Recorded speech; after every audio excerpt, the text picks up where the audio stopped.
Então vamos lá. Tá bem. Pronto. Quanto tempo no Brasil?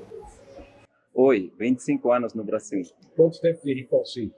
20 anos. Então você não veio para isso?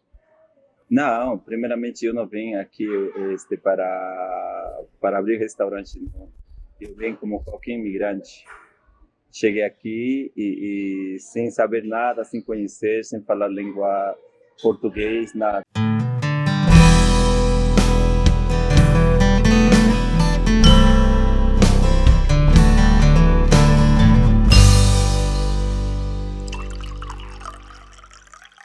Eu mesmo não sabia o que estava fazendo por aqui. E aí você E já aí, sabia cozinhar essas coisas? não. Eu aprendi, claro, eu sabia cozinhar aquelas comidas que a gente faz em casa. Com mamãe, com irmã, que são mais velhas, com elas que eu aprendi a fazer a comida. Mas nada mais que isso. E aí, por que veio essa ideia? Como que surgiu isso? Eu cheguei aqui no Brasil, eu procurei emprego, eu não achei emprego porque não tinha documento naquela época. Peru passava um momento difícil, não tinha trabalho, era muito difícil. Então, eu vim aqui no Brasil, em realidade nem sabia aonde iria. Eu cheguei na fronteira, eu perguntei na fronteira, porque eu vi vários guichês para comprar o bilhete para viajar. Eu não sabia, fiquei perdido. Eu pensei que era tão igual que Peru, né? Que a capital e o interior. Aí eu perguntei, me lembro muito perfeitamente que falavam que havia Campo Grande, Miranda, Curitiba, Rio de Janeiro, São Paulo. Agora vou para onde? Virei, tinha um boliviano atrás, perguntei. O boliviano me respondeu se eu estava fazendo turismo ou eu iria trabalhar. Eu falei que quero trabalhar. Então, vem para São Paulo. Assim, eu cheguei aqui a São Paulo, trabalhei como camelô,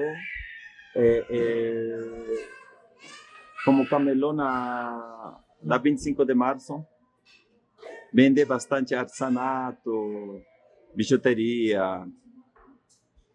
E aquela época era difícil trabalhar porque a Guarda Metropolitana, eles pegavam mercadoria. Sim.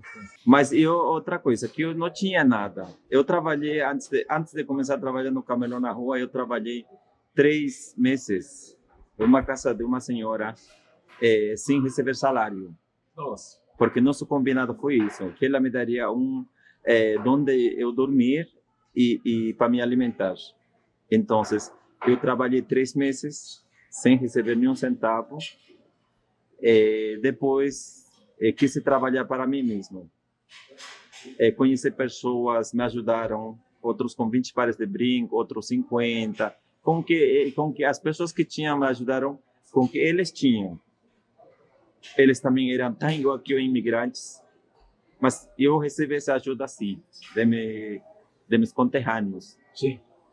E fácil, eu ganhei o carinho, a confiança deles, porque era bastante comunicativo, era bastante social.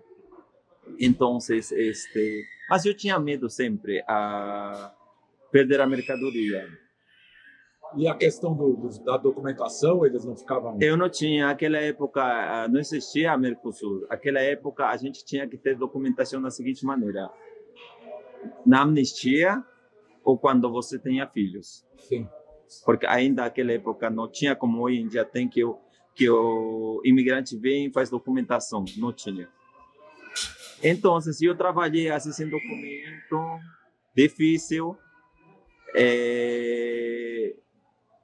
Mas eu via também na rua que a rapa não levava a pessoa que vendia comida. Ele ficava lá com as marmitas. Aí eu falei, eu vou vender comida. Então, um dia, peguei coragem, peguei uma amiga, tinha panela emprestada, fogo emprestado e comecei a fazer comida. Comecei a levar marmita na rua. Comida peruana já? Comida peruana. As mesmas comidas que eu já tenho no cardápio ainda.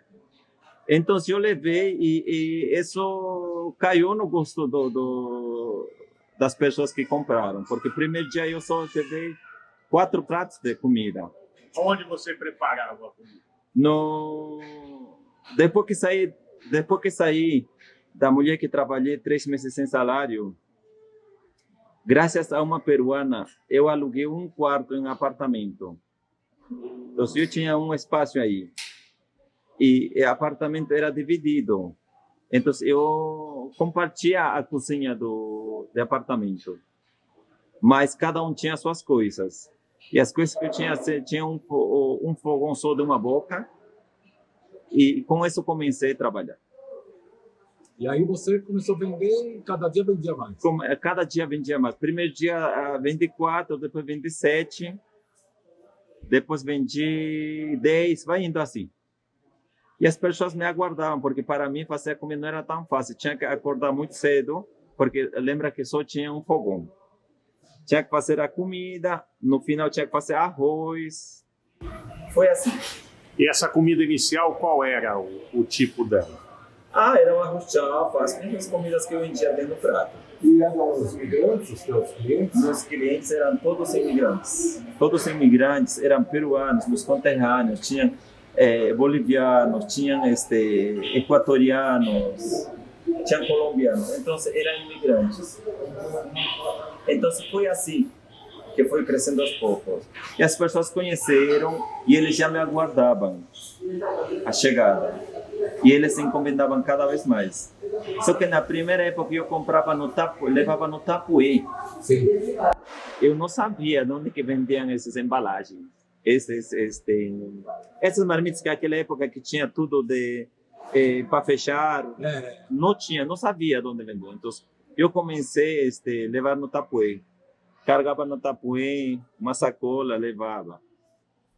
E depois, aos poucos, eu comecei com a ajuda de outras pessoas, comecei a comprar aqueles suporte para colocar as marmitas, acomodar. Depois comprar carrinho, porque ainda não tinha nem carrinho, depois eu levava ainda no braço, um pouco na mochila.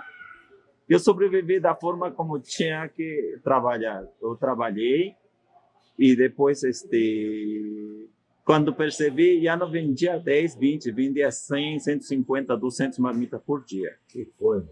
E aí você já tinha alguém para te ajudar? Já tinha pessoa para me ajudar, havia passado já também tempo. Tinha pessoa para me ajudar, e havia comprado fogão, e havia comprado tudo que me equipamento para trabalhar. E essa venda foi crescendo por causa de um boca a boca das pessoas, de divulgação? Tudo é boca a boca. Boca a boca e também acho que tem um pouquinho de sorte. Também a qualidade da comida que era preparada, porque eu preparava comida com o mesmo carinho, como que comida fosse para mim. Fazia bem preparadinho. Então, depois meu público também apareceu, eram brasileiros também já. Comiam. Apareceram brasileiros, comiam, e foi assim. Mas depois disso apareceu outro problema. Primeiro, quando vi esse quarto já era pequeno, eu aluguei um apartamento já na época. E quando estava alugando apartamento, quando trabalhei, comecei outro problema com o síndico do prédio. Que apartamento era apartamento residencial e não era apartamento comercial, e tudo, eles fechavam a torneira para não ter água. Nossa. Eles não deixavam que subisse as coisas no elevador. Tinha pessoas que queriam comer, queriam vir no apartamento para receber dia domingo, que queria preparar para atender na sala, não podiam entrar as pessoas. A única pessoa que conheci e que foi muito assim, que não me deixou trabalhar, não entendeu minha situação, o síndico do prédio. Mas também eu agradeço. Graças a ele, eu comecei a procurar um lugar onde eu preparasse minha marmita e que ninguém me incomodasse. Foi assim que encontrei aqui no centro de São Paulo uma sobreloja, onde que como eu não tinha documento nada para alugar, era difícil. Eles me passaram ponto. Eles falaram que estavam vendendo. Quando vi, era tipo montado, tinha uma mesa de sinuca, tinha umas quantas mesinhas. Aqui mesmo. Né? Aqui mesmo. Mas não onde nós estamos agora. Não. Aqui, mais um andar assim. É isso. Mas naquela época, eu havia juntado dinheiro. Tinha, naquela época, 10 mil reais. E eu dei meus 10 mil reais para aquele rapaz, porque lembra que eu já tinha onde trabalhar, né? Mas, quando voltei no dia seguinte, não tinha mais nada. Nossa. Porque o prédio havia estado sendo... o dono havia estado, como que chama isso? Despejado. Nossa. Era despejado, levaram todas as coisas, só ficou no local uma geladeira velha e um fogão velho, muito velho. Mas aí o dono do prédio veio falando, explicando no tipo que eles estavam sendo despejados, né? Mas eu falei que eu comprei e eu não posso ir embora porque eu não tenho nada. Aí o senhor não quis, mas falei, eu não posso sair. Eu vou ser uma pessoa que vou te pagar aluguel adiantado, vou ser pontual e foi assim que eu chorei, o dono me deixou trabalhar com pagamento adiantado. Foi assim que trabalhei, faltando 2 dias para que compromisso já estava levando. E foi assim, quando comecei a trabalhar no local, quando fui lá no 25, eu falei, não, eu tenho um restaurante. E eu comecei a passar o endereço do restaurante. Quando chegou o cliente, não tinha mesa, não tinha cadeira, mas tinha uma mesa de sinuca grande, que todos se apoiavam aí. Aí comecei a vender, a levar marmita, mas também comecei a vender aí. E depois, eu já não consegui, depois desse daqui, consegui comprar as mesinhas, as cadeiras, o mais simples possível. Montei já espaço, depois fiz as reformas, já não deu para levar comida na 25, porque não precisava, porque o cliente estava lotado já no espaço. Que coisa. Então, foi assim, boca a boca, restaurante começou a crescer. E aí eu falei, este espaço vai se chamar Rinconcito Peruano, onde que vai ter música peruana, TV peruano, não? Pessoas que falam a língua espanhola e vai ter tudo de Peru. Foi assim que eu comecei a trabalhar. Não tinha cardápio, mas tinha um banner com os pratos que a gente tinha, o que vai cozinhar, o que vai fazer. E você já tinha um restaurante lotado? Já. Já chamava Rinconcito Peruano? Já chamava Rinconcito Peruano. O que é Rinconcito? Rinconcito significa cantinho. Cantinho peruano. Mas naquela época não tinha placa, não tinha nome, nada, só era uma escadinha. Aurora 451. Então, foi assim. Nesse endereço aqui?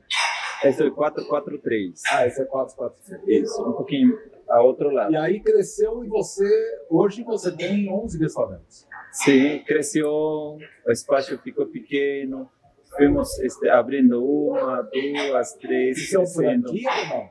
Não, todos são restaurantes próprios. Todos restaurantes próprios. Isso. E qual é o primeiro prato que você fazia? Os pratos primeiro que fazia era lomo saltado, ceviche, talharim saltado, arroz chaufa. Arroz chão. Arroz chaufa, são pratos que eu comecei até agora estão no cardápio. E você, hoje, com esses 11 restaurantes, eu imagino que você receba bastante imigrantes também, né? Como? Peruano.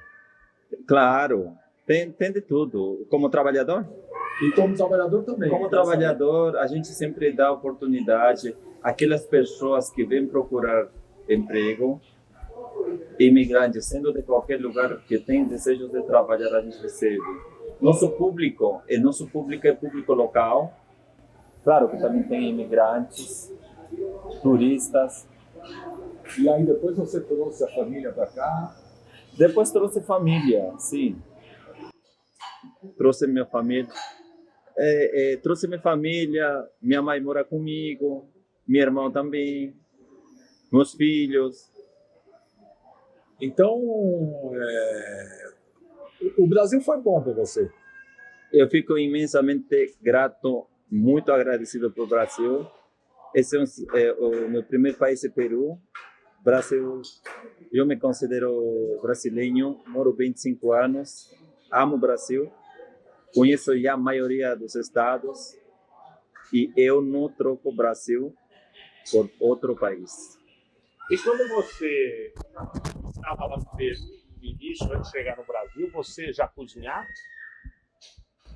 Eu cozinhava apenas para poder me alimentar, para meu próprio uso, mas nunca trabalhei no restaurante, nunca trabalhei nada por estilo. Hoje em dia sou formado na gastronomia, tudo aprendi aqui no Brasil. E o começo foi meio autodidata, você foi Muito testando autodidata. e aprendendo. Muito autodidata. Eu aprendi aqui, aprendi na massa, aprendi trabalhando. Mas alguém da tua família cozinhava muito bem, a tua mãe? Minha mãe. Minha mãe vendia comida lá no Ande, comidas da região, Comida andina. comida andina. Eu sempre olhava, mas ela sempre falava, não, a comida se tempera assim. Ela mostrava, a gente também ajudava, que ela fazia as coisas. E meu pai foi um excelente panificador. Ele fazia excelente pão. E minha mãe vendia comida. Tá no sangue, então. Sim. E comida andina, tem alguma coisa que seja mais andino aqui na tua cardápio? Aqui no cardápio da comida andina não tem muito, mas tem a comida da capital, que é frutos do mar, do Pacífico, porque ahora no Peru nós temos o Oceano Pacífico, que tem muita abundância nos frutos do mar, peixes. Então, o cardápio que eu tenho é um cardápio crioulo. Sim. Que é maiormente de costa. Também tem do Ande, que é papa la huancaína, né? Um creme com batatas. Também temos calças rellenas. Temos variedade de pratos também de diferentes regiões do Peru. Agora, o Peru depois, não faz 20 anos que o Peru virou uma referência na gastronomia, né? Na América do Sul, entre os maiores restaurantes do mundo, tem 4, 5 peruanos, né? Não era do teu tempo, né? Você conseguiu isso antes do Peru ter essa visibilidade na gastronomia. E antes, porque na época quando eu ainda vendia ceviche, ainda não conhecia muito, o brasileiro ainda não conhecia muito. Sim. Então, somos os pioneiros em difundir o que é a gastronomia peruana. Somos o primeiro restaurante peruano aqui na cidade de São Paulo, oferecendo a comida peruana. Né? E o ceviche é o prato principal? Ceviche é um prato de bandeira, um patrimônio. Sim. E qual o segredo do ceviche? Ceviche, o maior segredo do ceviche é ter peixe fresco. E você tem peixe fresco? Peixe fresco. Peixe fresco, limão, cebola, sal, pimenta, ceviche está pronto. E o que é o leite de tigre? Leite de tigre é um concentrado de legumes com limão, onde que faz uma mistura para poder mergulhar o peixe para ficar ceviche. E esse é o segredo de um bom leite de tigre. E um bom peixe, obviamente. É isso. E qual o principal peixe que vocês usam? Qual? Tudo peixe fresco. Peixe branco fresco é ótimo. E a gente trabalha aqui no Peru. No Peru a gente come ceviche desde o sul até o norte. Tem ceviche de todo preço, todo valor, de toda qualidade. E aqui no Brasil, qual peixe que mais? Aqui a peixe que a gente trabalha muito, aqui a gente trabalha muito com São Peter, tilápia, pescada branca. Também trabalhamos com linguado, trabalhamos com robalo, trabalhamos com salmão. Aqui as pessoas amam ceviche de salmão. E agora, qual é o teu plano?